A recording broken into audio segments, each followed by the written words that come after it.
Yes, I think a lot of people have done that already. Okay, cool. Sorry, you didn't. Whoa. Okay, I think we may potentially be live. Very potentially.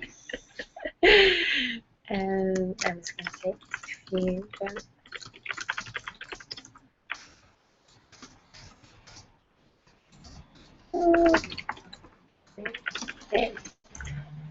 Okay, it looks like it's loading now. Okay, Yay! I think we may potentially be live.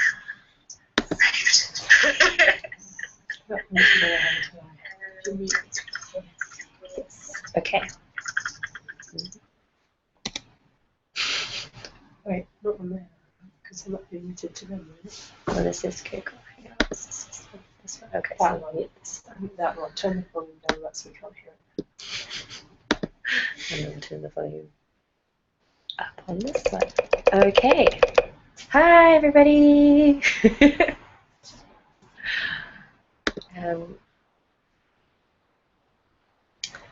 Hopefully you can see us. Yay! You people can see us. We're live. Sweet. Okay. Happy days. Oh, and the doorbell goes.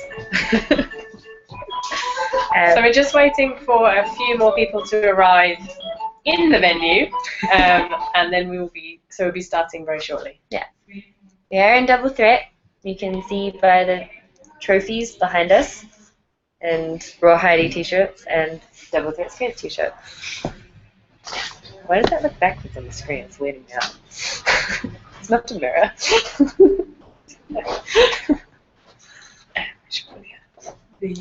Hi, come in.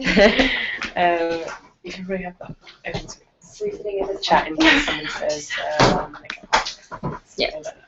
Okay.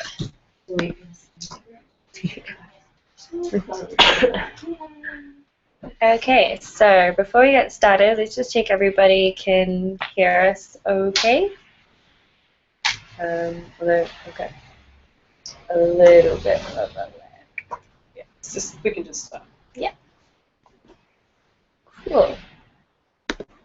Okay, Kev, if the thing goes again, can you let Phoenix? Right.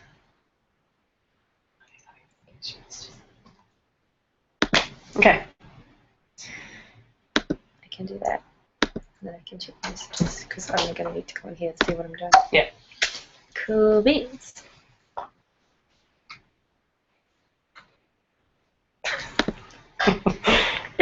Sorry, nearly there. I'm just figuring out how to share the screen with people. This is also really weird in that we're like talking to people that are immediately in front of us, but then we're also talking to people on here. Yeah. That's my take. In there. In there. Can you repeat Yeah. it? Okay. we can hold them up here. So, okay, I'm going Should to have had like name placards just like posted around Yeah. so we could see. I have to switch between sharing the screen and not sharing the screen, so I'll do I that can while talk to them. And you hold stuff up. Okay. Okay, you and I should really swap seats. Why? Because you're holding the iPad and I'm going to be doing the clicky things, and you're going to want to hold stuff that way. To these two? Hmm. You can How see far that. can you read? They can see. Right, okay. I can just leave over there. No. They're allowed. So, welcome to our very first webinar. This is a combination of two seminars that we have already given before at a couple of boot camps, and we kind of combined it when we went to San Francisco. Yeah. And then we just thought that it'd be a really great idea to deliver it to more people. Yeah. So at the beginning, we're going to talk about periodization. Yes. Periodization. Periodization. It's nothing Explain about what it is. Yeah. If you read the blog post, then you will have a vague understanding of it. But if you didn't, that's okay. Some of you may have, I don't know, seen lots of big words and phased out a little bit. So hopefully this is going to explain it a bit better. So for those of you watching online, I'm now going to switch. That's not a word. I'm going to switch to the screen share slowly. Wow. Kev, are you also using the internet? Yeah, maybe don't. Oh, I see, so they can see the slides. Yeah. Great. Okay. That's the plan. It is, however, taking a small amount of time, so Oh, There it is. there we go. Anyway, you keep talking. Okay, so we're going to start off with breaking my iPad. What is periodization? So you don't really need to see this. You can just listen to me. I'll show you the picture. Periodization is sort of forms the basis of developing athlete training programs. So kind of actually looking at the specific demands of the sport and really kind of working out what it is they need to focus on, when they need to peak in their season for important competitions, and yeah, really kind of structuring it and having a better idea of how to structure that. Yeah. So then we have this very complex diagram which shows kind of all the different aspects that kind of are important to consider when you're thinking about periodization. So I'm going to zoom in for you guys. So you've got physiology, biomechanics, psychology, tactics, and health and lifestyle. So you can see there that it's going outside of just your like derby training, which would fall into your sort of tactics and your biomechanics. Your biomechanics would also be your off-skates training. And it's really taken into account the bigger picture. There's actually, oh yeah, I've accidentally gone forward to the next slide. Apologies. So pretty much when we were looking at developing sort of a training method and a training sort of way that we thought people should train for roller derby, I was studying this at university, and it sort of became apparent that I was going to get a sore arm. It became apparent that roller derby had never been studied in an academic context before because it's such a new sport. So everything that I could find on the way that we were supposed to train was like a mishmash of sort of other sports, which is fine, but we wanted to try and come up with something that was for roller derby rather than like modified rugby mixed with ice hockey mixed with wrestling, other various bits and bobs. So that's where sort of looking at some of maybe like these things came in, and what are all of these, the various different factors, and how they all relate to what we do in roller derby. Also, bearing in mind, sorry, turn this off, that most people that play roller derby, because we're not an elite sport, well, sorry, not a professional sport, we're elite, we're not professional. Elite is when you are still not fully getting paid as your actual job. So because none of us are professionals, the ideal way to train for roller derby in, hey, let's do like 3 workouts a day and all the, it's not feasible because we have to work. You have to have enough energy, to... I actually worked with a professional footballer for a while after he'd been pro, and he was sort of explaining how his life was when he was pro. And they basically got up in the morning really early, went to train. Then they would eat food, go to sleep, go back to training in the afternoon, train, eat food, and go to sleep. And that was basically his life all week. Yeah. And so like he just got up, did this thing, he was being paid to do that thing. And then he just, have some dinner and go to bed because he's got training again later in the day and tomorrow. So it's just not feasible for us to train that much because we have to go to work and use our brain rather than just be going, oh my God, I'm so tired. I just eat food and go to sleep. Yeah. So even though that might be the ideal way to train for roller derby if you were going to develop a system, it's really not a practical one. So anyway, that is timed out. So what we then looked at after that was pretty much how we could put the theory of periodization, which has been applied to all other sports apart from roller derby, into sort of practice for roller derby. So that's pretty much what we did after that.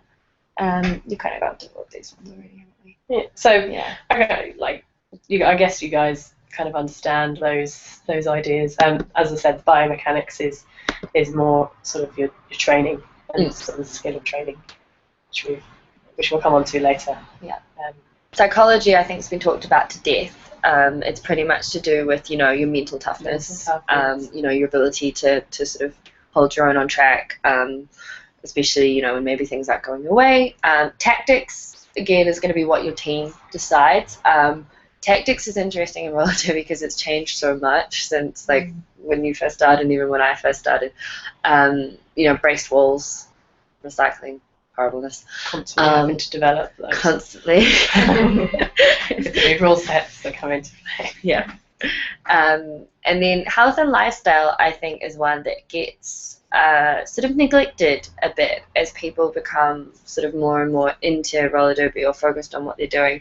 So that involves things like sickness and fatigue, which I think is really interesting because I feel a lot of people are really throwing themselves into training, which is great, but I'm not sure if everybody's quite giving themselves the rest that they need to or the time to recuperate. So that's where we get a lot of sort of like one-day colds and so niggling injuries. you decide that oh, it's just a cold, and you wouldn't call in sick for work. So you go to training and you try and train through it, and it sort of keeps on going, and you end up with this like constant cold for like a couple of weeks, and it obviously impacts everything else. Like you're sharing it around, giving it to everyone else, all your teammates end up getting sick. Yeah. And you can't take that time off because heaven forbid you'd miss a training session. But really, what are you gaining out of that training session?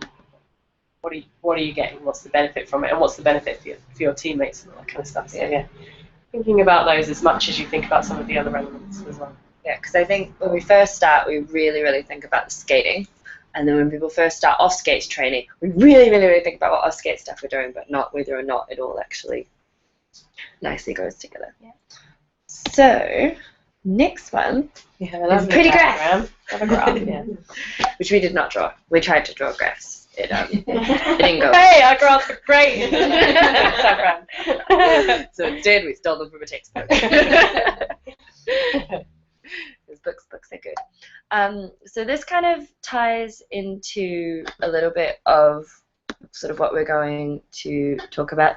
Yes, you can get a copy of this. It is actually in the blog post for the people that are asking. I think, yeah, all of these are actually in the blog post, so don't worry. Plus, there will be a recording of this put up afterwards onto our YouTube channel. Slight segue. So this is basically just showing how we separate up into the different periods throughout the year, and it shows the difference of how your training, your sort of technique will want to peak for that, whatever that. I actually prefer the one we drew. I just realised that's true. We should have drawn the one that we drew. We're really good at doing them by hand because we did it with our year. Rolling year. So you can see what this is over here. Here, this sort of up bit would be champs or playoffs for us. So if you're going to look at your calendar, wherever you are, it'd be some big game that meant something within your season, or tournament that meant something in your season. Yeah. So it's pretty much like whatever the culmination of the season would be, which can be a little bit difficult if you're playing on a semi-regular basis. As in, like, maybe you don't have one exact peak point for the year that you're definitely trying to work towards. However, because in my old league, we used to sort of have random sort of games all over the year just whenever we could get them, because we were in Dublin and nobody wanted to come over to Ireland because apparently it was really far. I was like, it's really not. So what you do instead is you make a peak point. You decide by this point in the year we want to try and be the best that we can be, and this is why we're going to aim for this time of year. Maybe it's before you go on break and you want to just see how far you can get, or maybe it's before you play a team that you really, really want to beat. Or it could mean something to your ranking. Yeah, so that's generally the best one for sort of the British champs or all of these kind of. I know that all of the European countries seem to have their own version of that. Yeah, national championships as well. Lots of teams have national championships. And with the WIFTA rankings, so you could aim for, to try and have, so many for that as well. Ours is obviously, we are aiming for sort of playoffs. That's our peak point. We'll go into why it's not champs just yet, and we'll also go why into it's not the June tour that we just did, because for very different reasons we've changed it. So can you go and let Phoenix in? She can ring the doorbell. She doesn't want to ring the doorbell. So if you actually look at the graph itself, you can see that we've kind of got three different lines. We've got the volume, which is our sort of quantity of training. We've got the intensity, which is the blue line, which is our quality of training. We're doing an excellent job of tracing over the lines here. My lovely This assistant. is my job in Yeah, the people at home can't see, but she's doing an excellent job of. I know. I'm just explaining to them as well the comedic value of what you're doing, so they can appreciate it too. And then the green sort of dotted line is our technique. Hi, Phoebe. Hi. Grab a pew. So the main thing to note from this is you'll see that as the intensity goes up, the volume and quantity of the training goes down. And that's something that really has to happen in order to not burn out / die. You can't be doing ridiculous amounts of intense training a lot of the time and not have rest without having it significantly impact what you're doing. You've seen some of this before. But it's good to repeat. And then the green line is technique, which is really more to do with like your team training and how you work as like a sort of skills base. So for us, we always say that like the biggest kind of learning curve that we always have is kind of immediately after a series of games. So hence why this is also playoffs is the peaking point that we're aiming at, because that's when we're going to have sort of the most amount of hard games and then probably have to learn a whole lot before the next sort of thing that we have to achieve. So technique kind of lags a little bit behind your intensity, because when you're doing ridiculously intense amounts of training, you'll probably find due to DOMs and soreness that your actual execution of technique may suffer slightly. If your legs are really sore, you might not quite be able to nail everything. So that's why, you know, that has to be sort of dialed up progressively while the volume goes down so that everything can kind of stay in balance relative to each other. So the next one then is maintenance. Yes. So this is relevant because this is what you do in between your peak points. So if you, at the last one we mentioned that that was your peak at the top there. But we mentioned that we would peak for playoffs, not for champs. And what we would do between playoffs and champs is this. So if you were to do, if your year would look like you had a super important tournament like we do, and then you knew, but that wasn't the end of your season, you had like another game afterwards, or you had 2 really important games in your season, and they were quite close together, then you would look at doing something like this, where you would just go into maintenance phase between those 2 important elements, because you wouldn't want to start again. Yeah. You want to. You don't want to have to go all the way back to the beginning and then like work all the way up again, because it's a lot of work and it also takes more time than that generally than you've got. But also you don't want to keep trying to go up after you need to, because what you want to really do is get to a level that you can sustain and stay there. And the reason for that is what we were talking about in terms of your technique learning curve, because if you look at the maintenance thing, the volume, it's going down a little bit, but it's kind of all squiggly. And the intensity is going up a little bit, the green one, and then down, but it's still squiggly. But it's the technique that's doing this big, giant ascent. And that's because you will have learned so much from the game. Whether you won, whether you lost, you will hopefully have a sort of like review that you do afterwards and be like, okay, we got killed on X, Y, and Z. We need to shut those down. And it's those things that you want to be focusing on, not, oh, I need to go to the gym for the next month in between. Yeah. You would hope by that point that, you know, it's a technique and skills-based thing rather than a, oh, crap, I have to start all over again. Yeah. Because otherwise then because planned properly. the idea is that you've done your periodization, so you've organised all your training, so that when by the time you get to that playoffs or that peak, your fitness level is at its peak. So champs is like just such a short period afterwards. You know, you've already got your fitness to your peak. You don't need to go back and try and fix those sorts of things. It's the technique, it's the teamwork, it's the strategy or whatever that you need to improve on. Yeah, and sometimes it's like even trying to just maintain where you were. Maybe you went to playoffs, maybe it went super awesomely, and maybe you don't actually need to change a whole lot. Oops, reconnecting with the chat. and maybe you just want to stay the same and just not go down. And that's definitely a thing too. So that's kind of what we were looking at in terms of the way that we want to run things. Sorry, I'm just trying to stop this from screen sharing. There we go, we're back again. Okay, so the next thing that we wanted to talk about was burnout. Because this was something that we really noticed last year because the season was a lot longer because of the World Cup. So normally after champs it would be still training, but not like super hard training. But because of the World Cup, everybody after champs got to like middle of November and went, crap, we've still got the World Cup and we've been training since January. I'm tired. We're all really tired. And it might not be that you have that same experience, but just losing sight of your goal and constantly going to the gym or whatever and training 7 days a week and going to skate training in the evenings and, you know, whatever your version of that is, you can't maintain that lifestyle, that intensity yeah.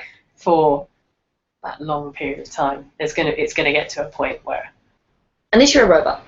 yeah. If you're a robot, you can totally. But you're also not going to feel the benefits from, as we said, if you're doing intense training, then your technique and things like that, and your ability to take in the information at training is going to be very different, and that's going to be hard work to try and maintain that intensity of training and try and improve your skill, try and improve your technique, try and improve your teamwork, try and take on board these new strategies. And which is why every other sport has a much shorter season than we do. But it's fine, we're a growing sport, we're still trying to figure out exactly how it works. So like, I used to play football for like 10 years before I got injured. But our season was very much, I'm not going to say the months because it's New Zealand, so it was the other way around. So I'll get confused. But pretty much, you know, we would have sort of 3 or 4 months off each year, and then we would have 3 or 4 months kind of pre-season. And during that time, you would do sort of the majority of your gym work, you do the majority of your horrible running, sprinty stuff. But you wouldn't actually really touch a ball during that time. You would still be kind of doing other things. You could still obviously play recreation. It wasn't like, no, you're not allowed to touch a ball at all. And then you'd actually have sort of the 6 solid months of your season. Sometimes that might be a little bit longer, so your preseason would be cut shorter, but that was pretty much it. So what it meant was that for 3 or 4 months of the year, it didn't actually do a whole lot. And then for the rest of the time, it was building up, and you know that bit was super intense, and then just sort of maintenance for the rest of the time. Whereas I think in Derby, a lot of the time, we're trying to do the building up at the same time as the playing, and that's very difficult to do. Which is why we're trying to sort of devise a system of being balanced so that people can still get the improvements they want, feel like they're improving, feel like they can go to the gym, but also play at the same time, because I don't know if we're ever going to get to the stage where it's going to be, oh, you don't actually play Derby for these couple of months, you just, you know, just go to the gym and do your other off-skates training and then put on a pair of roller skates, because I don't think anybody wants to do that, because skating is fun. Playing roller derby is fun. So, you know, we had 2 months off, and that seemed like a really long time. no, I loved it. But to me, it seemed like a really long time. If I'm at the end of the 2 months, I was like, I just need to hit somebody. I don't know. I think my boyfriend was getting a little bit annoyed because I'd be like, wham! Oh, man, you don't play. So, the next thing to talk about, back to, was burnout. Ro's going to keep me on topic. So the thing about burnout is that it comes in a number of different forms, which I think a lot of people don't realize. They just associate, I think, with the dramatic end product of when someone's like, I'm totally burnt out, I can't do this anymore, I quit, kind of thing. There's stages you can get to before that, and recognizing them, I think, is really important in maybe not getting to that other one. So the first one is what's called overreaching, which is when you are doing short-term overtraining. So overtraining is when you don't allow yourself to basically recover from what you've done. So insufficient metabolic recovery, which means that science. Which means that, you know, you did a certain amount of, say, intense exercise, whether it be skating, whether it be gym, whether it be, I'm going to just leave that there. And then you didn't allow yourself a sufficient amount of time to recover. People's recovery times are different, so you kind of need to figure out sort of what your recovery time is. But, you know, most people, you need to sleep, and you need to eat, and these are the things that help you recover. So if you're not eating enough, you're not sleeping enough, or you just literally are going hard out 7 days a week, you're not going to recover, which means that your body is going to be unhappy with you. And in terms of metabolic recovery, your body is always going to prioritize fixing itself over muscle growth. So if you're not allowing your body to fix itself, it's definitely not going to grow you any muscles. So that's kind of where you get to from overreaching. Overtraining then is kind of what we were just saying, is in like you're doing a lot, but doing this for a long time. So doing it for a long time, which is like, you know, more than just the odd, I guess, once or twice in, you know, 4 or 5 months. It starts to become a persistent thing. So maybe you're doing it all the time. Maybe this is your schedule now. Then you start to feel kind of exhausted all the time. Maybe you get sick. You do this for long enough, and then you get what's called like overtraining syndrome, which is when you are persistently underperforming and you have what's called a high complaint rating. A nice way of saying you're a fucking bitch. Or an altered mood state. But, I mean, there's actually a whole lot of other really scary side effects as well, other than just being a cow. And these are actually things that can happen if you are overtraining for a really long period. And it might sound weird, but I think what a lot of people do might not necessarily be all the way to the overtraining syndrome in, but I think we're all guilty of overreaching, which is when we like decide to throw ourselves into a new routine or a new routine of this, and then after about a week we're just like, oh my god, I feel shit, I can't do this, and so you just kind of scrap the whole thing. When you could just sort of tailor it back a little bit, yeah, and maybe think about scheduling a bit better. I think New Year resolutions is a really classic example of having this. worked in a gym. Yeah, people are like, I'm going to get up at 6:30 Brilliant to a.m. watch. and I'm going to go swimming, and then I'm going to go for a run, and then I'm going to go to work, and then I'm going to go to Derby, and then after a week they're like, I want to kill everybody. You see the classic sort of New Year's resolution gym goer. Yeah. And they're there maybe 6 a.m. in the morning every day for 7 days, and you've never seen them before, and you're like, she's super eager. Let's see how long this lasts. We died Next week. Yeah. You see them Because we 3 went to the days. gym in December, which was Yeah. peaceful, no one there, empty, and then as soon as January hit, it was crowded. Yeah. And you're just like, what are you people doing in my gym? Get out. And I've trained people that, you know, have done a classic case of I think an interesting point to talk about with burnout is how lifestyle can affect that. And how, you know, you've got this new goal and you really want to do it, but maybe you've got like a really important, like long hour job. So they decide that they want to, you know, get fitter, but they've also got to work from like 6 a.m. to 9 p.m. or something crazy like that, and they're fitting in their workouts in the middle of the day and at the end of their work day, and they sort of keep going like that for a few weeks, and then all of a sudden it's just like something gives, and it's usually their health. So usually they get sick, and then they have to go in sick to work, and that's stressful, and so eventually they give up on the gym.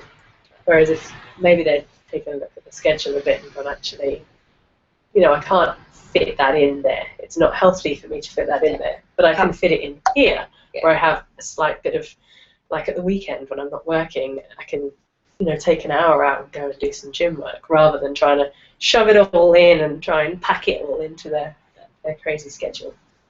So, Yeah. Next one. So- Taking me outside. sorry. We've been hanging out together too much for the last week or two. It's like every little thing. So scary side, well, the side effects, the direct effects. So the scary effects that I was talking about impact-wise are like physiological ones, which we've talked about quite a bit. But even in terms of, is there not really having a whole lot of muscle growth, psychological.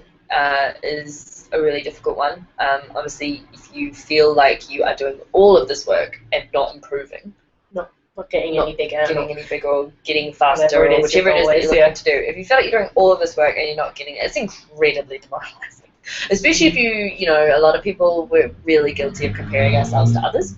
So if you see someone else that you perceive as maybe not doing as much work as you think you're doing, or something, you see they're doing well, and you're like, but I'm doing all of this work, and why? And then, the psychology comes into it there. So that's definitely a really negative side effect of burnout, is that psychologically, and then, multitude state, all of mood state, grumpy counters. Immunological, getting sick, obviously. And then biochemical is actually a really big one as well, because your cortisol levels can go through the roof, and that's really not good. Your blood sugar can actually go through the roof as well. So all of these things people think about a little bit less, but these are actually the consequences of sort of overtraining and trying to just do that a little bit too much. The cortisol level in particular is going to affect how you sleep.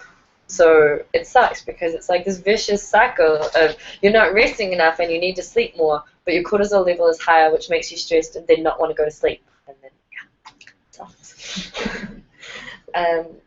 So now we've scared you all. Now we haven't scared you all out of training ever. Oh my god, don't train, you'll get burnt out.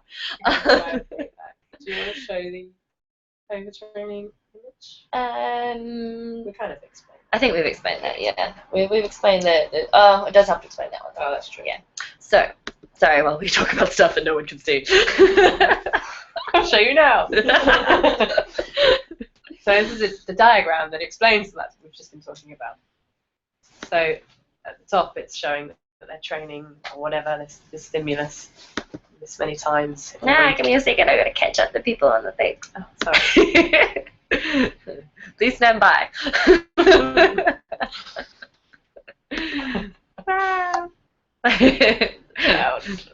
means people are laughing at us. That's what it means. It has so many meanings. Did it again. There we go. Yay! There we go. Doing it. They can see it now. Oh, going too far. Yay! Okay. This is hard work. Multitasking. Yeah. See, this is the problem with us being jammers. We're not actually used to having to work, necessarily with other people for this long of a period. It's like, 5-10 seconds at a time. Come back around. Can I go now? No. Yes. Yes, you The can. arrows at the top. And I'm doing lovely. Let's see. Our stimulus. This is how many times this person is trained in a week, right? Mm-hmm. Yeah. So is that every day? Yes. Maximal stimuli. And they're obviously training at high intensity.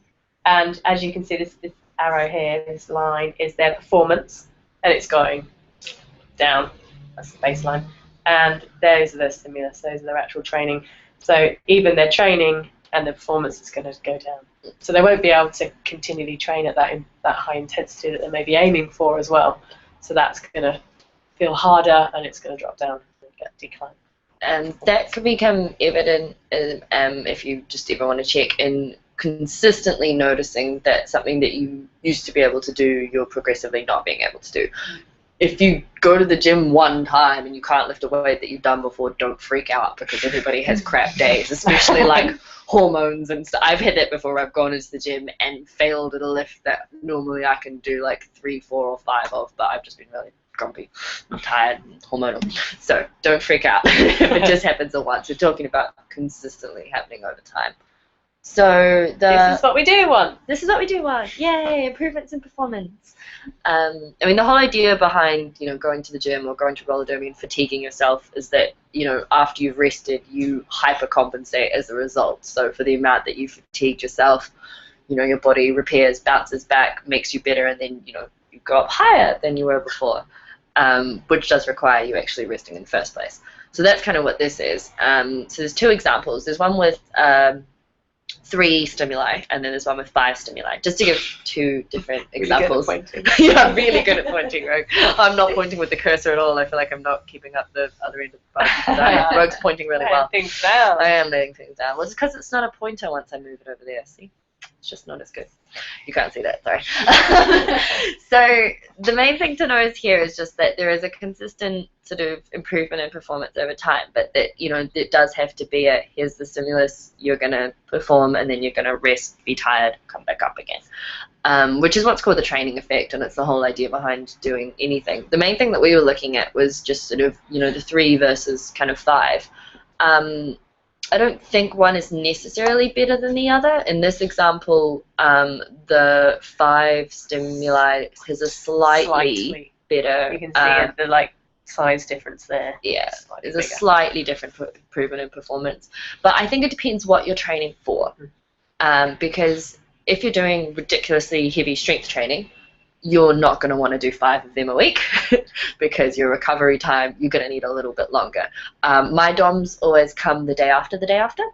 So if I train on like a Sunday and do really heavy lifts, Monday I'll be okay, I'll be sore, but on Tuesday, if I drop anything, it's staying on the frickin' floor. I'm not even bothering. And then Wednesday slightly better. So I know that I need 2 days to recover from heavy lifting sessions, which means that I have to space them accordingly, because otherwise I won't do it. Whereas, you know, if you're training for endurance or speed, agility, quickness, or even sort of more moderate, maybe not maximal strength training, maybe just maintenance or something else, then you could do sort of 5 a week. It's also going to depend on your schedule as well. Some people can find it easier to fit 5 shorter sessions in than maybe 3 slightly longer ones. Yeah. And it can also vary from week to week. Sometimes you've got more free time in a week, sometimes you don't. So that's kind of what we were looking at there in terms of sort of scheduling. That goes on to, that's our next one. Yeah. So, let me stop sharing the screen so you can come back to us. Yay! We're back in the picture. Because I think the important thing to consider as well is how many people sort of train quite a lot for Derby as well. Like, we train 3 times a week, but that's skating, on skates. But that's not necessarily true for everywhere, which we discovered when we went to the States. Like, some people have loads of training sessions every week, which we were slightly jealous about, but then we were like, actually, no, I don't know if we could fit in any more time. Like some of the girls we were talking to in Bay Area, they had their travel teams and their home teams, so technically they were skating, was it 5 days a week altogether? Yeah, which is like a lot. So then obviously you're going to have to balance that with off-skate training too, because the idea would be that maybe you would include some consideration for your off-skates training as well as your skates training. I used to, when I was doing what would be like the 3 model per week, I used to double up. So I used to do my weights training the same day as my Derby practice. I couldn't do that anymore once I moved to London because I would die. I would do a session in London and was like, I did that for about a year with Brawling, and pretty much did die, just lose the will to do anything anymore. That was a quick, well, it wasn't a quick learning curve. It was I will do it, so I can do this, I'm going to be a machine, and then I don't want to be a machine anymore. I just want to curl up in the fetal position and play roller derby again. Yeah. So I think the biggest factor of that is everyone is different. Yeah. People often ask, so how should I train? How should I schedule my training? It's so dependent on you, on how your body reacts to the training. Like Smack said, she needs 2 recovery days after a heavy weight session. How your schedule looks, how your lifestyle is, like all of these factors are going to come into it. It's about sitting down and looking at it rather than just sort of going willy-nilly. Is if you want to train to sort of to progress yeah. and to hit that peak or whatever it is you want to be able to sort of achieve that goal, then you really have got to structure it and think a little bit more about, okay, what do I want to achieve out of this? And also you can change between those things. You don't have to stick to that model the whole time. You could start off with, well, I want to work on my strengths, so let's do that 3 sessions a week and really improve on, training at that high intensity within the session, and then giving myself those 2 days recovery time, and then going again. And then a few weeks down the line, maybe a month, maybe 2, let's change that up because I don't want to get stuck in that routine. I need to change. Our bodies are a master adapt. Bodies adapt. So I'm going to need to change it up so that I can keep achieving, keep building, rather than getting stagnant. I think that probably brings us on to, so what are our focuses of training? The next slide. Yay! So that brings us to our favourite word, apart from focusing, which is balance. Balance! Which is actually awkward because we were trying to find like another word that meant balance but didn't make you think of trying to balance and not fall over. And we actually couldn't think of one. So if anyone has a good, term, any English speaking people, you give us the Swedish term if you want. We can use that. Pardon? Yeah, but that's also used in roller derby. It's more of we're thinking like balance as in holistic, but holistic kind of annoys me. Yeah. We can't use holistic because it annoys me. It says all sorts of things without saying anything. So we can't use holistic, which was the other one we thought of.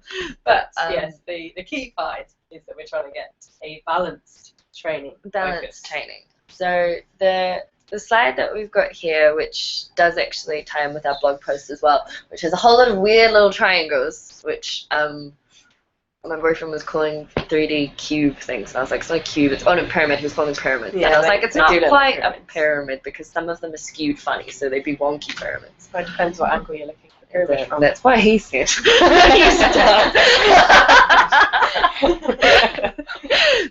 wonky pyramids, depending on what angle you're looking at.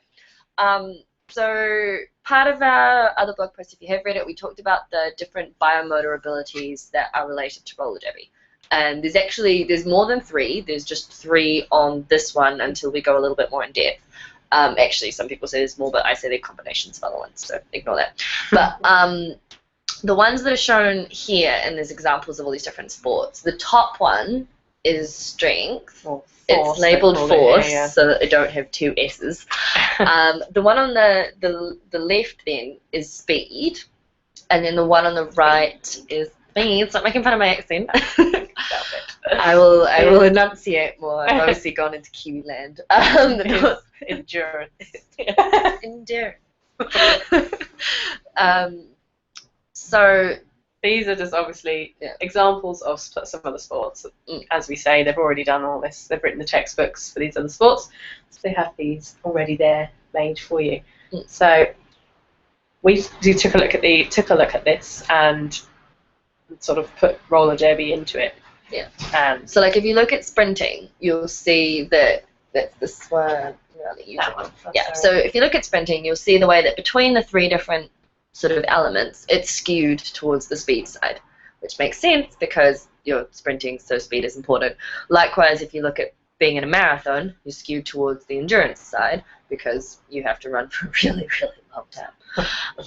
Other ones then, like weightlifting, are skewed up a little bit higher towards the force, which is the strength end. There's still some reasonable amount of speed in there as well, endurance, especially for like Olympic weightlifting and stuff. And then some of the other sports get a little bit more skewed, like sort of canoeing towards the endurance end, discus is sort of between force and strength. Sorry, I'm making you zoom around really quickly. The main thing that we found was when we were looking at all the different biomotor abilities in roller derby is that roller derby was smack bang in the middle. We use all of them. Just to be helpful. Weirdly, the closest one to us is wrestling, which is why I said wrestling earlier. Which, at first I was like, that's odd, but then I kind of thought about what they actually have to do, and it just to clarify, sense. We mean like wrestling like they do in the Olympics, not Yeah, WWE. Not WWE. Although that has elements to earlier roller derby. So Phoenix is going to ask something. Yeah, I was wondering if you notice a difference between whether you're a blocker or a jam. We were talking about this actually, and there is a little bit of a difference. It's a very small but it's difference. very small. I think it's more you train for all the bioabilities in the same way, but you utilize them differently. Yeah. So, like, yeah, that's how I would say it. Is there is a small difference because, and it's mostly to do with the force. I think the direction of force. So as a blocker, you tend to, and the difference from roller derby to other sports is you tend to be coping with a force coming from behind you rather than forwards. Like if you think of rugby, if you think of American football, that kind of on forwards force. So that element of training for that would maybe make you think that you would skew to more, like skew the blockers further towards the force or the strength side of things, and a jammer not so much. But then you take into consideration jamming nowadays, like you're moving four people. I don't think there's any difference in that. Whether you're a blocker trying to stop a jammer or a jammer trying to move a blocker, I really think that they are slightly different style and technique when you actually So you're applying get your into the strength training, differently, but you still need the strength. Still need just as much. It's the same with the speed as well, because everyone thinks, oh, jammers are fast, their speed, they do the laps around the outside. Well, I don't actually do my lap that quickly, but you do, you know, your speed around.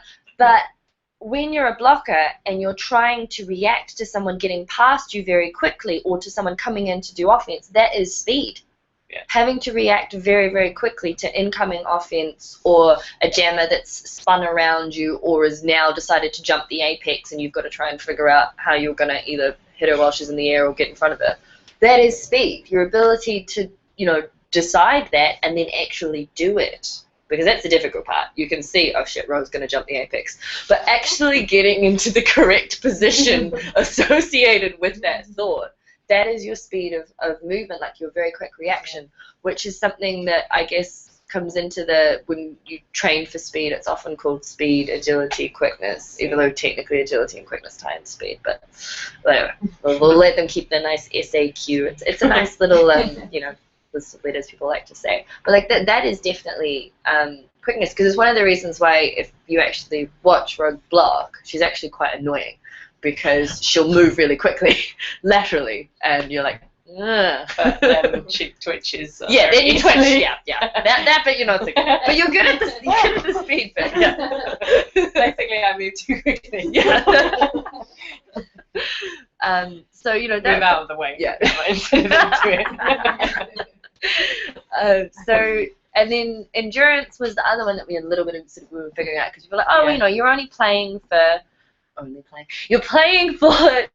30-minute periods, which isn't technically endurance as classified by you know most other sort of sports or even the definition of what energy systems you use, but it is stop, start, sprint, stop, and most of the time now we're playing a lot of games in tournament format, which is where your endurance comes in. If you're playing more than one game a day, if you're playing multiple games in a weekend, or if you even over like a month or so, we've seen with British champs, a lot of people had like, what was it? I think Terry was telling me Middlesbrough, they had like 7 games in a month. Like something crazy like that. Like that is endurance. The other thing as well is if you notice you get a lot of penalties in the last sort of 3/4 mark of the game. That's endurance because you've gotten fatigued. Endurance is really just the length of time you can do something for before fatigue becomes the factor that affects your performance. Yeah. So if you're like a 3/4 of the game penalty, like, you know, maybe you're sitting on 2 the whole time and then all of a sudden you're at 6. And you're like, oh crap, 5 minutes ago, just hold on, don't foul out. You know, that's endurance. Even though it could be a mental game as well, but that kind of could be affected by exactly. Boom. So this is the next one. This is our next pretty triangle. So this shows sexy stretching dude. So as we said, there was more than just 3. Oh, I've made it too small. There's more than just 3, so now we've adding in this flexibility and coordination in the middle. And we wrote about this in the blog post as well. What are you doing? I'm trying to make it the right size. It's hard. Shut up. Turning into a cat. And yeah, so we actually say these are our 5 biomotor capabilities rather than just the 3 that was in the last diagram. What she was. But I guess powerful. actually Yeah.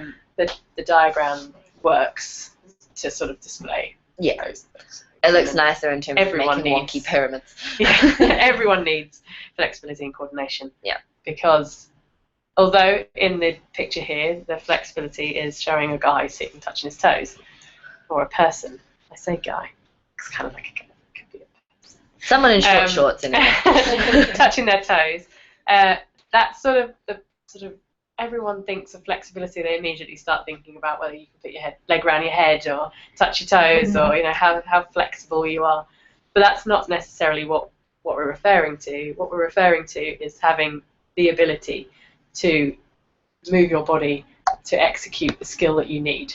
So the perfect example I like to give is, can you do a one-footed plough? Can you move that foot? Do you struggle to move your foot or turn at the hip to turn your leg in that way and sort of be able to sit into your heels and really get... And if you can't turn your foot because you haven't got the mobility at your hip, then your flexibility is, your mobility is stopping you from being able to execute the skill that you're trying to do.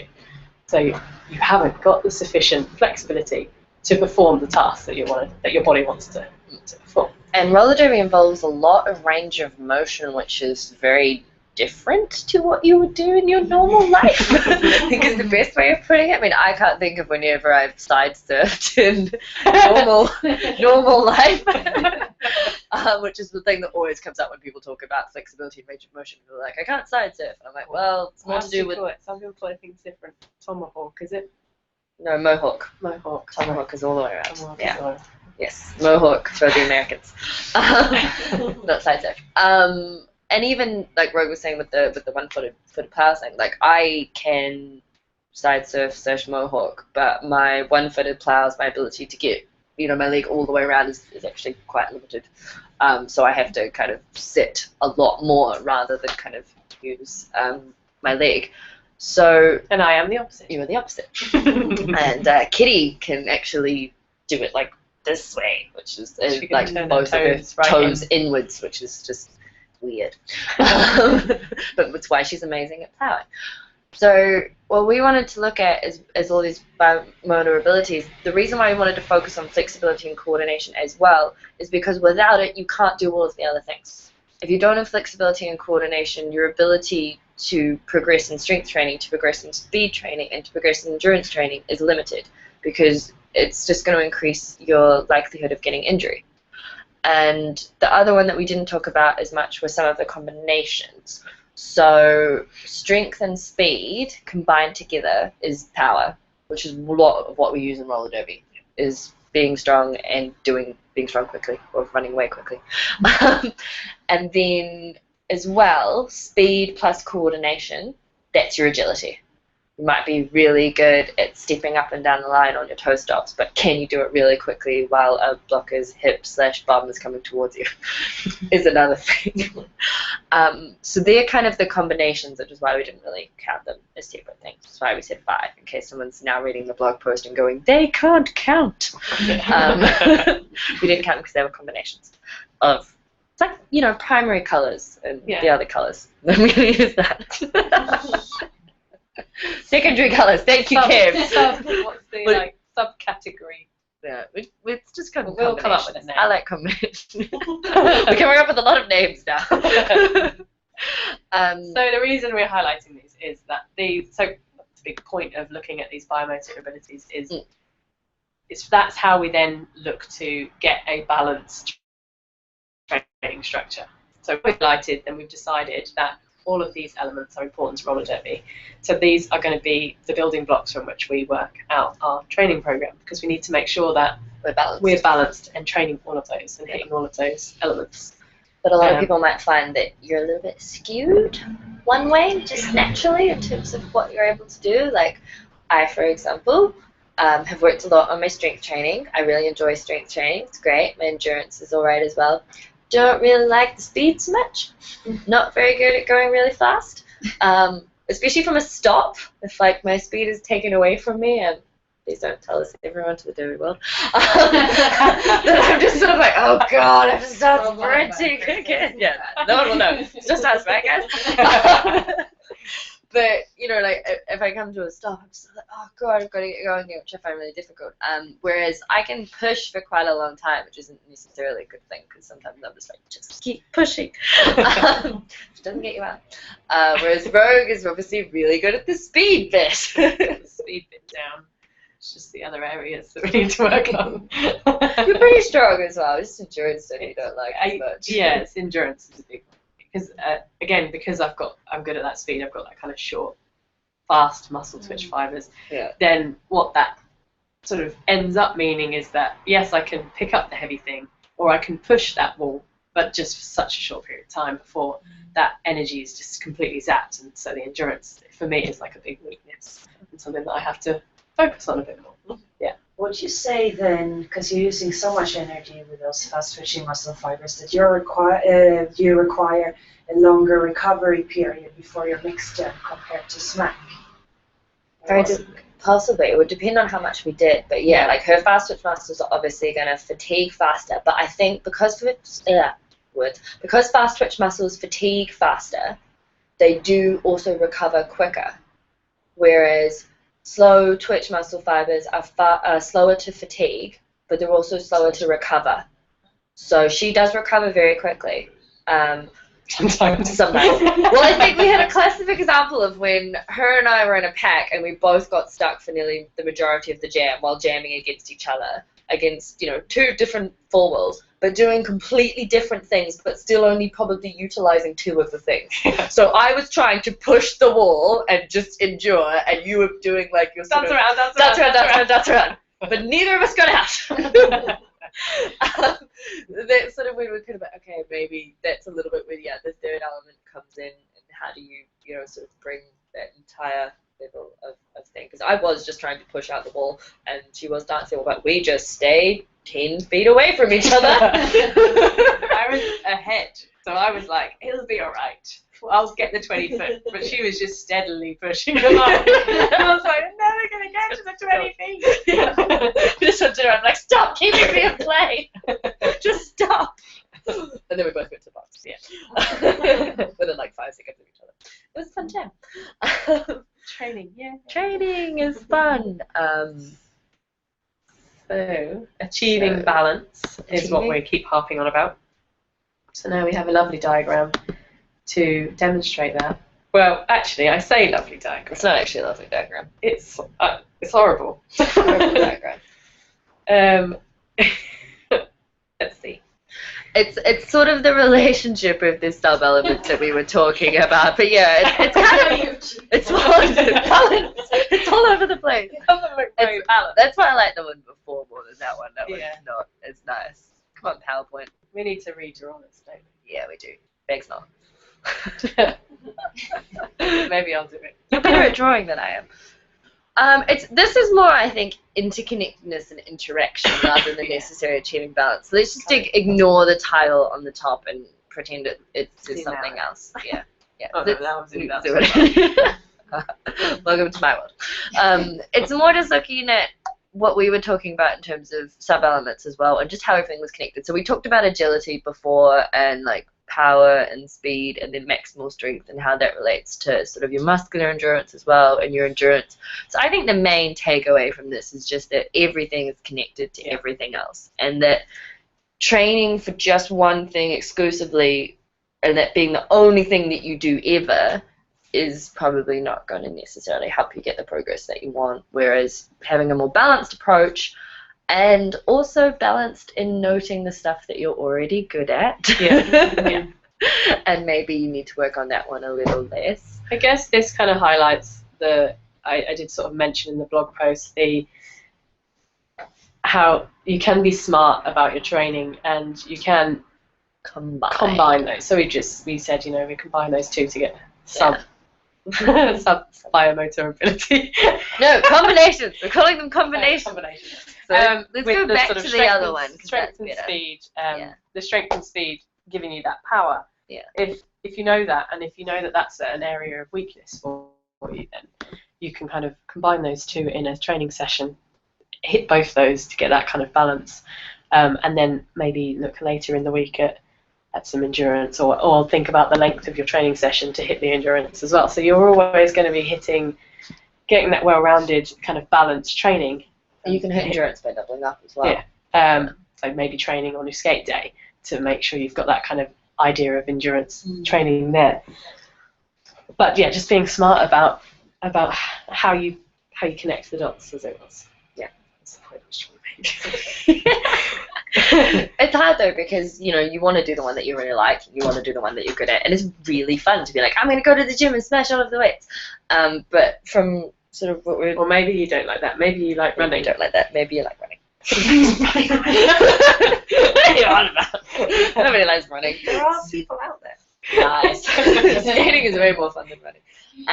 But yeah, it's finding a balance sort of between them. So for me at the moment, I'm obviously trying to do more of the other stuff that I was talking about. But we both found that, we did do strength training. We had a great lot of initial sort of gains, which was really awesome. We got strong. We were totally happy with being strong. Like, this is awesome. And then we both found that we slowed down a little bit, though, which she's really fast, so it was probably slightly less noticeable. But for me, really strange. I wasn't as fast to start off It with. felt like I was, putting all the energy in that I normally would, but just like I was put on slow-mo or something. It's like, what's happened? Suddenly just twigged. Oh well. For me, it was picking at up the loads of heavy World- weights, yeah. so bulked up nicely. But Yeah. For me, it was at the World Cup when one of the announcers very nicely pointed out that I was apparently taking the hard way through the pack. I was like, that'll be because I'm just trying to smash my way through the middle. Like, there'd be totally open edge over there, and I'd be like, no, smash through middle. And everyone would be like, lane 1 was totally open. I'd be like, was it? direct line. Going this way. So I now look up, try and move and take the available lane. Sometimes it works. Sometimes I get nailed. So the next bit then that we were talking about was scheduling, really, and how, schedule training. Which is always really difficult to talk about in a sort of general manner because, as I said earlier, every single person has a completely different life, and so your schedule is going to be completely different. But I guess the sort of key point to make is just being aware of your schedule, like trying to sit down and work it out, and now being aware of the having to get that balance in, looking at your weaknesses, having that kind of self-assessment process, setting yourself some goals, sitting down with your schedule and going, okay, so this period I'm going to try and really aim to improve that weakness. So maybe I'm going to look at my strengths, so I'm going to choose those 3 sessions a week, and I'm really going to allow for recovery and really high intensity in those gym sessions, and try and really blitz this strength for this month, and then have your goal, set whatever it is, so you can tell if you've achieved it. Yes, I've achieved it, great. Now it's immediately highlighted another element of my game, so that develops then the next focus for the next section, and just working that way through it methodically, and I think that's a really nice way to work. Yeah. I just wonder, are you better to block focus rather than like a full body workout where you cover the balance? But are you better to do what you're just saying in terms of find a block focus that you do for like a month, and then turn the triangle over or whatever? I guess it differs as to where you are in terms of are you focusing? Yeah, I think you are. I think you are better to focus on something. It depends how much time you've got, is what you're thinking of, isn't it? I'm also kind of thinking about where you are in your derby progression as well. So if you're kind of very early in your derby progression, then maybe a full body sort of approach works to begin with, because actually there's kind of a lot, but maybe there might be a lot of those elements that you need to work on. So you end up just sort of working through those, and I totally got distracted now. There's somebody in the corner waving something at me, and so at the beginning you might want to focus on sort of full things, but then as you start to progress, those things are going to start to highlight to you. You're going to suddenly realise, oh, actually, my plow stop isn't I'm just not getting it. And so that's where you've done your self-analysis and you go, right, what is it about this that I can't get? What is it that I need to focus on? How can I focus on that? Which biomotor ability is it? Is it flexibility? Is it strength? Is it maybe a combination of the two? And then you can really focus in and do that kind of block workout that way. Does that answer that? Yeah. Whereas if you wanted to take, you can also take the other approach of sort of, maybe you just try and cover the number of sessions over a set period of time as well. So for me at the moment, I'm doing some of the strength, but less than I used to, but trying to make sure that I cover the speed as well as the quickness, and then sorry, I'm reading, squinting. This is Rick's reading this. So rather than necessarily maybe doing one for a month, maybe make sure that you've one here, another one here, and then that's all the balance. And then, like Rose said, if you're going to focus on something for a specific period of time, then maybe instead of it being once per week, you up it to twice per week until you're happy with it, and then maybe you drop it back to once, or maybe you drop it up to 3 times per week if you're doing 5 sessions or something, and then drop it back down. It's a little bit awkward because it's going to depend on the amount of time that you've got, as in how long the session is, and also the frequency as well. If you've only got 3 sessions per week, you're going to really want to make each one count. But, yeah, the only difficulty with fitting everything into one, if you've only got 3, is they become 3 very long sessions. Yeah, if you're trying to do, I've got to do speed, I've got to do strength. Oh, I've got that endurance, so I better make it a long one. All of a sudden you've got 3 days in the gym. Yeah, which is not ideal. Just checking this is So I guess that's the end of the talk, and now we've got a Q&A session. We have got some questions up there. I was just squinting at questions. You choked on the water because you're squinting. Straight to breathe. I'm wondering how I get this. It's just saw the word balance. I thought they were giving us a suggestion for a new word. I'm going to check this is playing from that. I have no idea what it's doing. No. Right, talk amongst yourselves. As in, ask Rogue questions and Rogue will talk to you.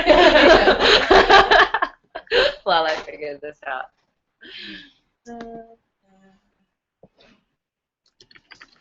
Yeah, I got one. Yeah. So a traditional way of working on strength is lifting weights.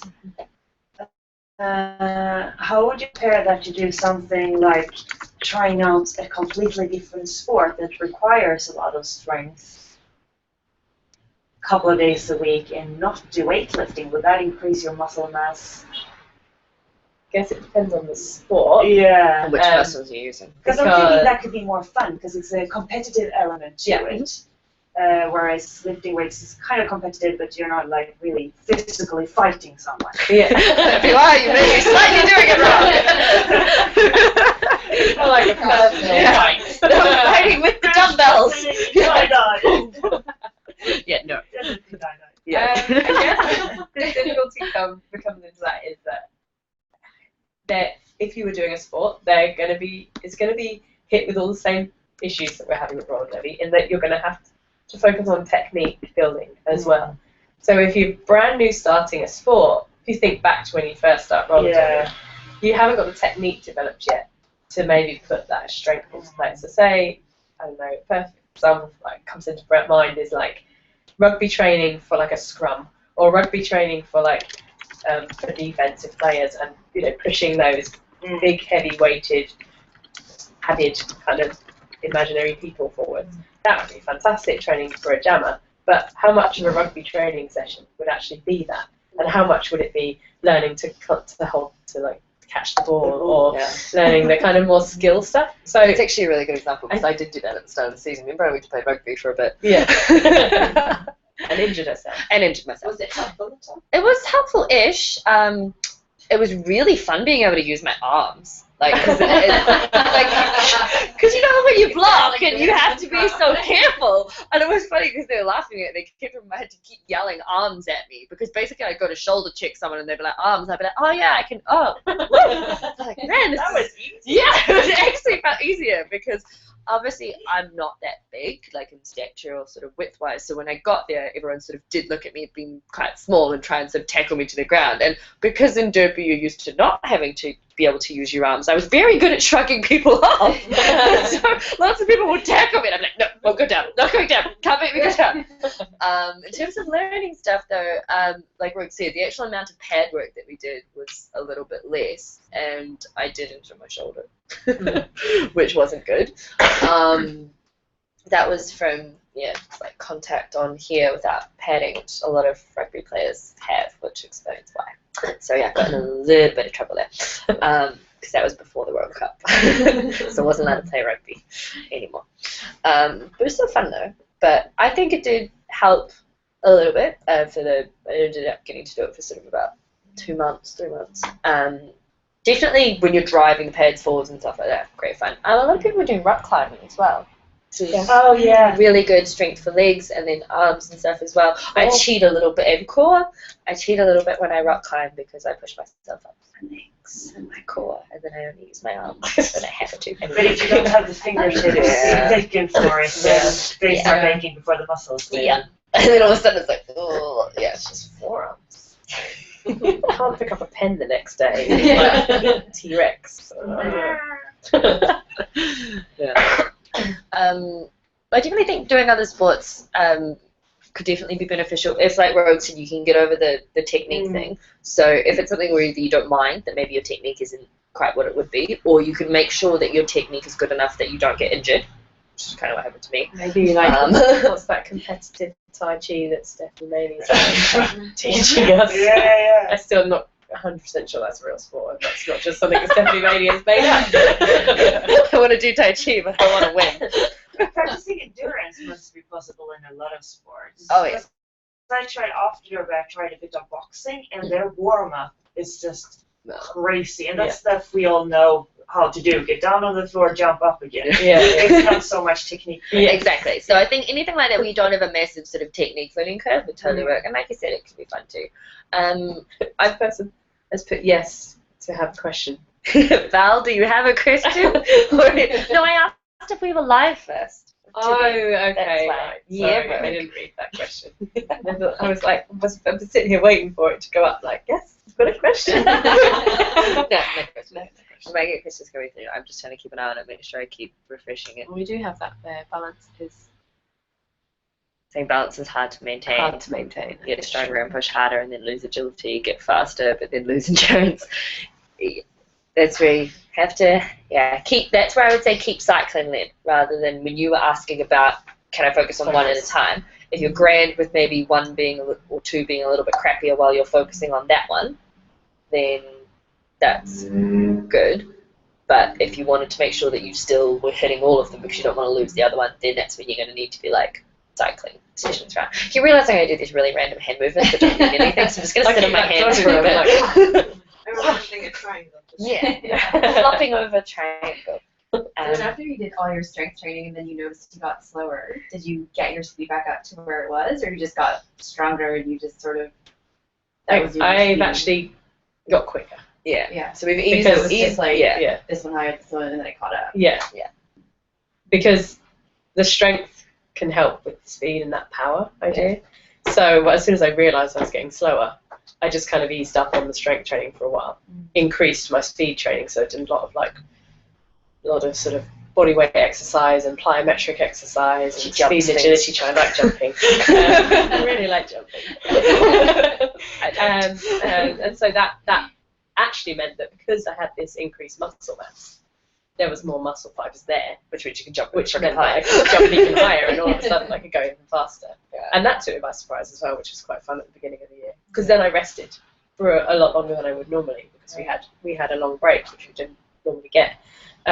So I rested and came back to training, and I was seriously worried about my fitness because I had actually really enjoyed the rest. We ate a lot of food. And I sat on my bum for a lot of time. And then I came back to training and actually found that the recovery had just done wonders, and because I'd hit that speed training at the end and eased up on the weights, that I was skating a lot quicker than I had really expected myself to, and suddenly I was like, oh! I remember skating to the box at one of the first training sessions and like being like, right, get to the box, and all of a sudden I was like, I'm at the box. because I hadn't actually considered that I would get there that fast. So yeah, it's fun when training takes you by surprise.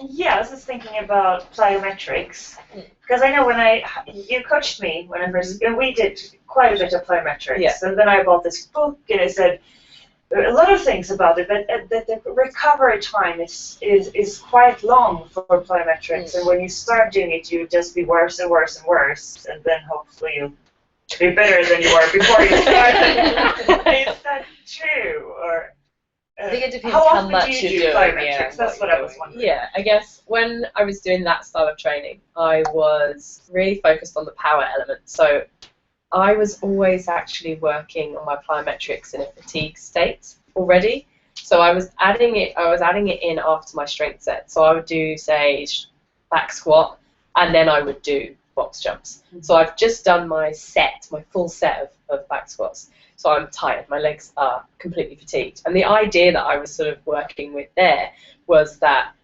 I was nice and strong at the beginning of jam, but on my third or fourth pass, I didn't have that explosive power anymore to take those spaces that I was creating. So I wanted to add that element of fatigued training. So my plyometric training was already in a fatigued state, so I very rarely actually did do any plyometrics when I was by itself. Right. So then you can kind of get more out of it. You do it for a shorter amount of time because you're already a little bit fatigued. Not too much that your technique goes out the window, though. No. So it has to be really careful. We have to really concentrate. Not too much. Jumping on the box. While slightly tired.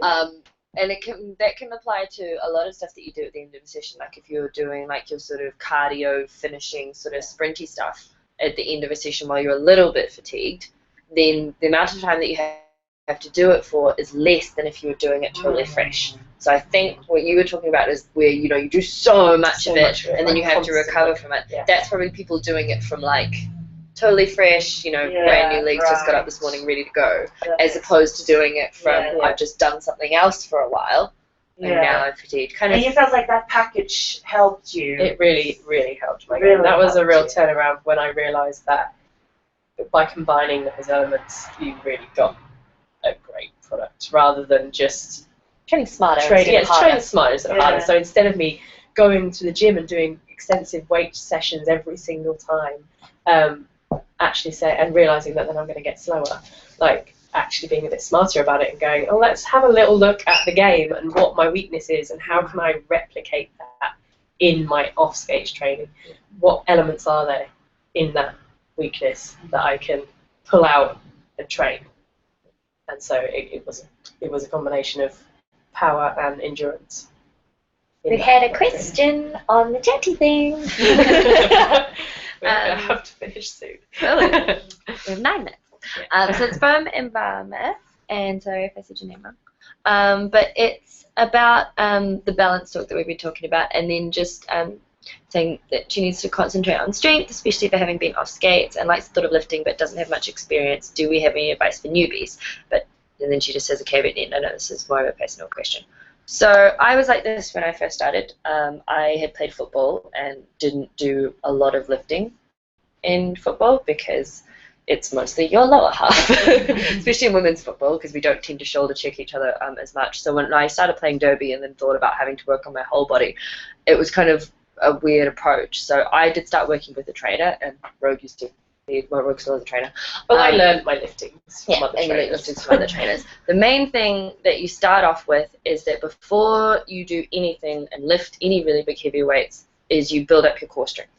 And that's really, really important because all of your lifts are going to come from core strength. Or the technique to be able to do the lift is going to come from core strength. So you see a lot of people trying to go straight to lifting weights, which is really great, especially like barbells and stuff, but you have to do the groundwork first, otherwise you're pretty much setting yourself up to get injured, which is really unfortunate. So building up your core strength first would be super important if you want to start lifting. The other thing then after that is to sort of transition into bodyweight exercises, which is where you use like your own body as a sort of counterbalance weight-wise, and then from there you generally build up to sort of like resistance machines as well. Resistance machines, dumbbells, and then from there work up to barbells. It's really important that you kind of do it in that order. We see a lot of people doing barbell stuff, which is totally cool, and it is really great when you get there, but it takes a while. Like my first day when I did the bar on the bench press, just the bar on its own, I was so heavy. And there was nothing on the bar, but I was like, yes, I worked up to the bar. Because the first time I tried the bar, I couldn't. I was like, or even like a back squat. I remember doing my first back squat, and the bar on your back, and you're like immediately like crunched down by it, weighted, and that's when you realise that the core needs to be there, because I can't. That's not good form now. I've got to keep that straight, and just learning that technique alone it's really difficult, and you have to make sure that you. How long was that for you between when you started doing core before you got to like actual barbell? So I would have started. Mine's a little bit easier because I had a trainer, so I know all my milestones. So I started with my trainer in September 2012 because I wanted to make the A team when I was in Dublin, and it was pretty much I was injured as well, actually. The other thing I should point out. So pretty much before I started working up to the bar itself with even nothing on it, it did take me, I think it was about 6 months of doing core exercises, and then the the resistance machines and free weight exercises, and then up to the dumbbells and barbells. And even then, I wasn't lifting particularly heavy. It was the following August I went to RollerCon, came back from RollerCon, realized I was quite small. Every jammer tried to knock me over on the line. See, you keep talking about how small I look in those photos. I'm the same height. There are pictures, and I think have we used them? We used one of them, but all she's just like, you look tiny. I'm like, I'm still the same height. There's like one post that we did, and we sort of told our story, our fitness journey, sort of for roller derby, and the photo of Smack. She looks like a midget version of Smack. I have really shrunk it. But I think it's because your muscles. I was small. Yeah, my form was a lot smaller. I used to hunch myself over a lot more. My idea of jamming and getting past people was just to be as tiny as possible. Because I'm actually taller than her by quite a bit. But after that, then I came home and went to my trainer. No, I wanna do, because he talked about the idea of doing really extensive strength training, but I wasn't sure if I could fit it into my season based on what games we had coming up and whether or not I was going to be too tired. So when I came back from RollerCon and looked at our schedule for the season, and also had a mind of Team England trials coming up, I went, okay, now's the time that we do it. I'll sacrifice being really tired at roller derby for the next sort of 3 months, so that next year. So by this stage, basically, there was 3 months, and then the following sort of bit after that, there was when Team England trials were going to be the next year. So in that 3 months, though, because I built the solid base up to that point, is it 3 months? September, October, November, December. Yeah, it's 3 months. In that 3 months, I went from starting my strength training to, by Christmas, I had 100 kgs on my back squat and 120 kgs on my deadlift. And that was from 3 months of extensive training. But I couldn't have done that had I not built all the way up to it, because no one's going to start and then all of a sudden, well, maybe you will get to it in 3 months, but I'm going to say you probably had some prior training or experience in that time. So, I mean, overall it does sort of sound like a longer time, but I was playing roller derby the whole way through. At no point did I stop playing roller derby and go, I'm just going to go to the gym. And that was only going to the gym twice a week as well, I will add. Yeah. I was going, gym twice a week, 3 roller derby sessions. So, yeah. Bloody hell. Now, obviously, I don't do regularly heavy weights that much anymore because I'm focusing more on trying to be quick. Because as strong as I am, unfortunately, 4 people that are working as one cohesive unit and bracing really well, I can't get through that. I've tried many times. We have another question. Oh. It says, with plyos, should we stop and recover if we cannot keep the speed or continue at the slower pace, or continue at a slower pace as form is good? So, that's going to depend which one you want to do. Which one you want to do, yeah. If you're looking at the speed, and if the speed is the main goal, then I would say stop, recover, and then do it again once you've got it so that you can keep the speed out of it.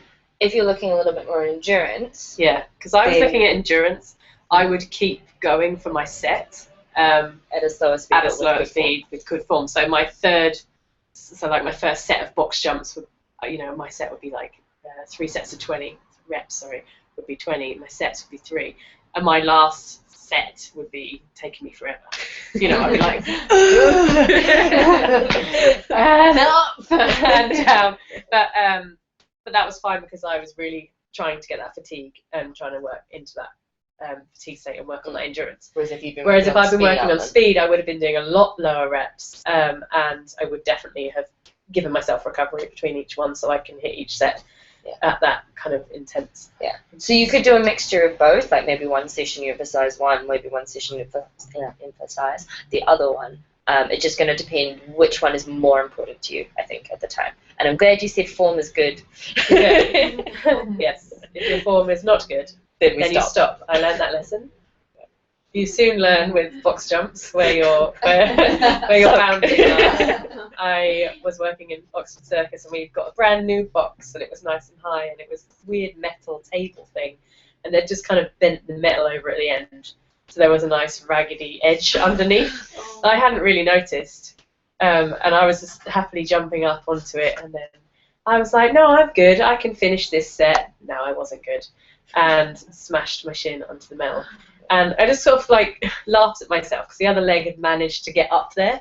So I just sort of like brought the other leg up and jumped back down again and then felt this weird thing on my shin, looked down and it was blood running down my leg. And there was like a huge, I could see my shin bone. That was fun. It was really fun. That was a steep learning curve of knowing when to stop with box jumps and don't jump on metal boxes. Maybe health and safety don't have metal boxes Yeah. in recognition. But apart from that, yeah. I really don't know how we got that thing. I'm not going to one. It was great height though. Nobody else in the gym ever used it except me. At the end It of was it, the desk. It wasn't actually a box at all, people. at the end of it, I was like putting boxes on top of it. So the rest of the people in the gym were like, "You're insane." Like, really? That's pretty much what I said to you the first time you got me. I don't really like jumping onto things. So she's like, you can jump on this, you can do it. I was like, I don't want to. That was So, a soft box. It was a Make soft jump box. onto a metal one. Didn't make me jump onto metal ones. But I did discover that when my form goes, so my feet will just stop and I'll just face plant into said soft box.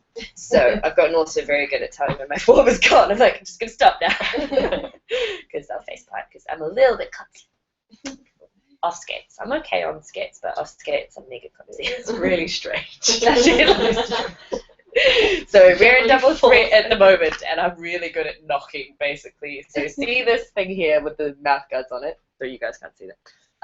I walk into that, I've knocked that over, I've knocked that bench over, I've knocked everything off that bench before, I've knocked this over, and I've knocked this over. She was walking across here earlier to put the laptop on this, and she walked into the table. And the laptop was like, what? Yeah. Put some skates on, I should skate through here fine. Maybe you should just work in skate. We did that, but it was really hard to get down the stairs. There's some very narrow stairs heading into our double threat, and doing the ones, I've done it before, it's not fun. I've actually fallen down those stairs with flip-flops on. Yeah.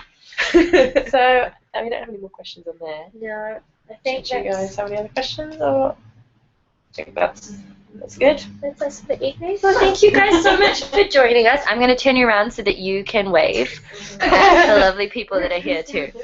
So, A massive amount of people. But wave, can't wave. So everybody can see I each think other. they did see it. They just Yeah, I think you just saw a blur. I'm going to do it slowly. Whoop, and show double threat skates off. This is double threat skates, if anybody hasn't seen it before. Are we still waving? Yeah, go on. Wave some more. But really slowly. Wave slowly. Slow motion waving. Like some sort of torture. No, it's just Google Street View that now has Yeah, inside of double threat skates. Yeah. That's true, yeah. So that's us for the evening. Thank you guys so much for joining us. Yay! We're really happy. We want to do more of these, so we kind of we're like, okay, we'll do this one as a little test one, see how it gets on. Hopefully we can figure out how to do it. The lovely Annie did our technological stuff and made it work. So yeah, hopefully we'll be doing another one really soon. If you guys have anything that you would like us to do or not, please let us know. Yeah, if you've got any topics that you'd like us to do a webinar on, let us know. Yeah, because sounded Australian then. Let us know. Let us know. Where that came from.